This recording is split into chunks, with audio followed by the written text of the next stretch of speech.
जय हिंद, जय भारत। मैं सुभाष कुमार मिश्रा आप सभी का स्वागत करता हूं कृष्णा एजुकेशन में। आज का मैं डिस्कशन कर रहा था कि आज मुझे मेथड ऑफ ज्वाइंट के ऊपर बात करनी थी। कैसे हम लोग किसी ट्रसेस के मेंबर के ऊपर उसके फोर्स, उस मेंबर पे लगने वाले फोर्स को कैलकुलेट करते हैं। Let's start. मैंने मेथड ऑफ ज्वाइंट के ऊपर बात करूंगा। मेथड ऑफ ज्वाइंट एक मेथड है मेंबर्स ऑफ फोर्स को निकालने के लिए। तो इसमें देखिए एक फिगर है। इस फिगर में आप इमेजिन करिए एक ट्रसेस है और इस ट्रसेस पे आपके इसमें करना क्या होगा। बेसिकली एक ट्रसेस है जो यहां पे सपोर्टेड है, यहां सपोर्टेड है और इसके ऊपर लोड लग रहा है। सो पहला जब हम लोग एजम्पशन लेते थे वो ये लेते थे ट्रस के ज्वाइंट पे ही फोर्स लगेगा, ट्रस के ज्वाइंट के ही ऊपर हमारे सारे फोर्स लगेंगे और सपोर्ट रिएक्शंस हमारी होंगी। तो पहला जब मेथड ऑफ ज्वाइंट की बात करेंगे या मेथड ऑफ सेक्शन की बात करेंगे तो उसमें एक कॉमन है कि आपको सबसे पहले उस जिस ट्रसेस के मेंबर्स निकालने हैं, मेंबर्स के ऊपर फोर्स निकालने हैं, उसके ऊपर आपको उनकी रिएक्शन निकालनी पड़ेगी, आरए और आरबी। चलिए पहली चीज है हमें रिएक्शन निकालनी है। तो स्टेप 1 मैं लिखता हूं कि आपको क्या निकालनी पड़ेगी। कोई भी क्वेश्चन आ जाए तो आपको स्टेप 1 क्या करना है। स्टेप 1 आपको find the reaction, find the reaction.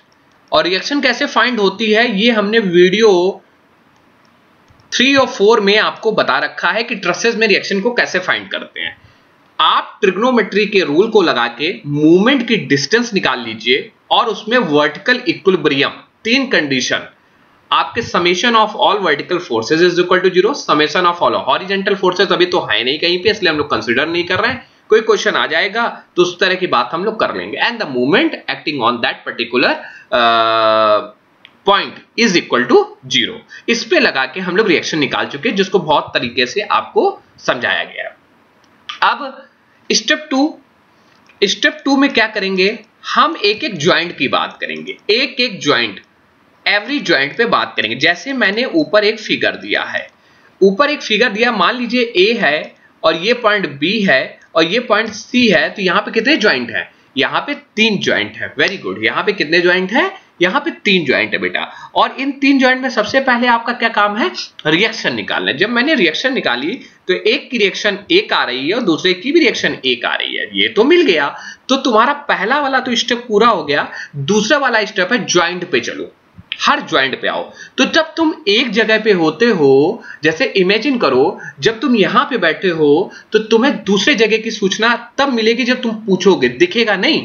तो उसी तरीके जिस ज्वाइंट पे बैठे हो उस जगह की फ्री बॉडी डायग्राम बनाओ। जैसे ये इस ज्वाइंट पे ए पे बैठा है तो यहां पे बैठा है, इसको क्या दिखेगा, जो इसको नेकेड आई से दिख रहा है, इसको एक भुजाई ये दिखेगी, एक भुजाई ये दिखेगी। इसको जो मेंबर दिखेंगे वो ड्रॉ कर देंगे हम, और जो नहीं दिखेगा वो नहीं ड्रॉ करते हैं मेरे बाबा, इसको नहीं ड्रॉ करेंगे कभी भी।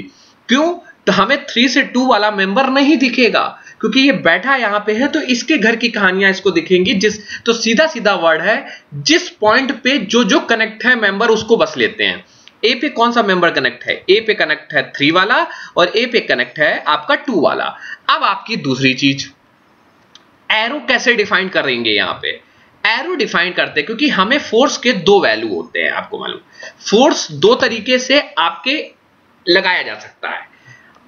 आपके एक तो होता है या तो आप टेंसाइल फोर्स लगाइए और या तो कंप्रेसिव फोर्स लगाइए इसमें।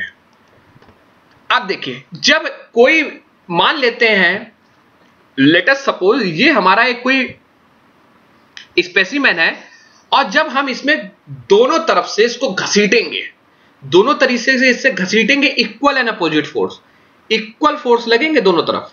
इधर भी 5 न्यूटन का तो इधर भी 5 न्यूटन का ही फोर्स घसीटेगा दोनों बाहर की तरफ। इस तरह का जो फोर्स होता है that force is known as tensile force. तो इनके एरो देखिए, ये मान लीजिए है तो इधर को एक एरो गया फोर्स का और इधर, और फोर्स दोनों के फोर्स के वैल्यू क्या है, इक्वल है। So this type of the arrow, इनके एरो क्या है, ये बाहर की तरफ एरो रिप्रेजेंट करते हैं, दैट इज अ टेंसाइल। इसमें क्या होता है, लेंथ बढ़ती है। जब हम 5th यूनिट पे चर्चा करेंगे स्ट्रेस स्ट्रेन पे तब बहुत अच्छी तरीके से यहां पे जिक्र होगा इनका।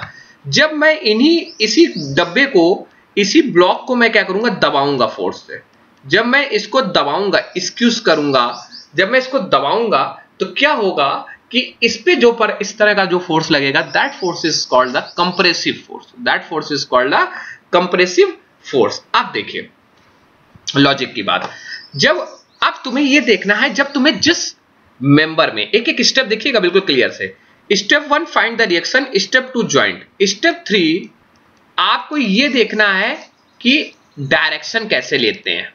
तो डायरेक्शन लेने के लिए आपको क्या करोगे बेटा,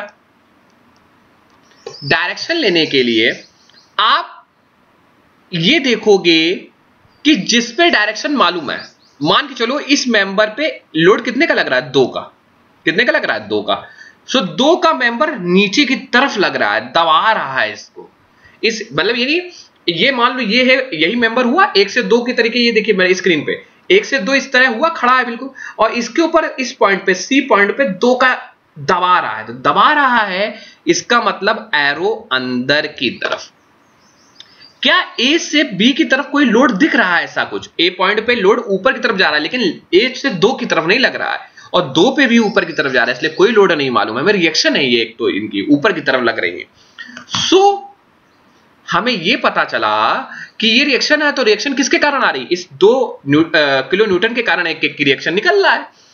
इसलिए पता चला एक इस मेंबर पे हमें फोर्स नहीं, जिस मेंबर पे हमें फोर्स नहीं मालूम होता है उसको बाहर की तरफ एलो है। इसका मतलब इसको हमने एजम्पशन में माना है कि ये टेंसाइल है, और जिसका मालूम है, मान लो ये बाहर की तरफ 2 किलो न्यूटन का लगता है, तो इसके ऊपर एरो बाहर की तरफ होता है। तो मतलब सीधा लॉजिक है, ज्यादा कंफ्यूजन से अच्छा कि आपको जिस मेंबर पे लोड मालूम है, आप उस जगह क्या करेंगे, आप उस जगह उसके लोड का साइन प्लॉट कर देंगे। कंप्रेसिव है, कंप्रेसिव है तो अंदर की तरफ आते हुए लगेगा, और जिस जगह नहीं मालूम है तो आप टेंसाइल कंसीडर कर लीजिए। ठीक है, आप यहां पे आप क्या करेंगे, जैसे ही आपने फ्री बॉडी डायग्राम बना लिया, तीसरा स्टेप, स्टेप 4 आप करेंगे क्या, स्टेप 4 यहां पे इक्विलिब्रियम लगाएंगे, और यहां इक्विलिब्रियम लगाएंगे, इट्स मीन यहां पे आप हॉरिजॉन्टल फोर्स 0 करेंगे सारे इसी फ्री बॉडी डायग्राम पे, और इसी फ्री बॉडी डायग्राम पे वर्टिकल फोर्स 0 करेंगे,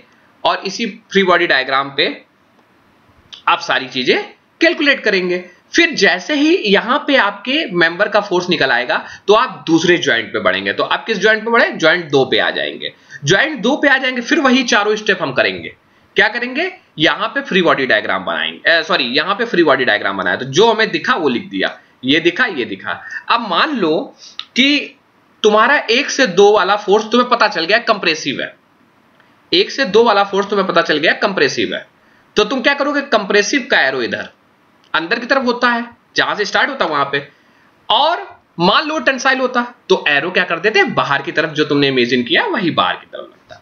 और 2 के कारण इस पे क्या होगा, अब 2 से 3 एक मेंबर पे 2 के कारण लोड भी दबाया जा रहा है, इसलिए ये क्या होगा, अंदर की तरफ कंप्रेसिव। और फिर हम फ्री बॉडी डायग्राम, आप देखिए इसी चीज को हम एनालिसिस करते हैं विद दिस न्यूमेरिकल।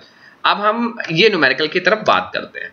मैंने कहा एक ट्रसेस है ABC as shown in the figure, has a span 15 metre, उसकी लंबाई जो है 5 मीटर है। It carrying a load of 10 kilo newton, it apex find the force in the member, force निकालना है, रिएक्शन नहीं बोला है, कोई गलती ना करे कि रिएक्शन निकाल के, रिएक्शन तो अब तो निकालनी ही पड़ेगी, लेकिन साथ साथ तुम्हें फोर्स भी निकालना पड़ेगा। लेकिन यहां पे कोई मेथड नहीं बोला, तो आप मेथड ऑफ ज्वाइंट को उठा लीजिए, जो मैंने भी कहानी बताई मैंने।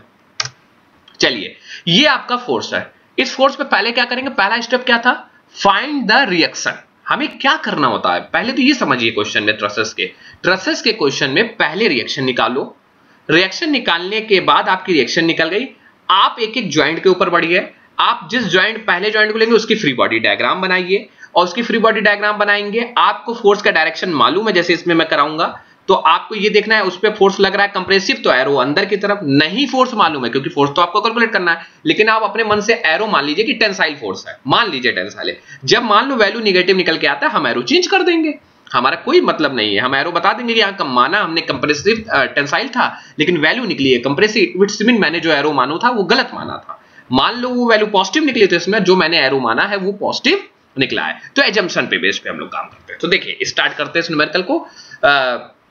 इस न्यूमेरिकल को स्टार्ट करने से पहले हमें क्या करना पड़ेगा, हमें रिएक्शन में, तो ये मैं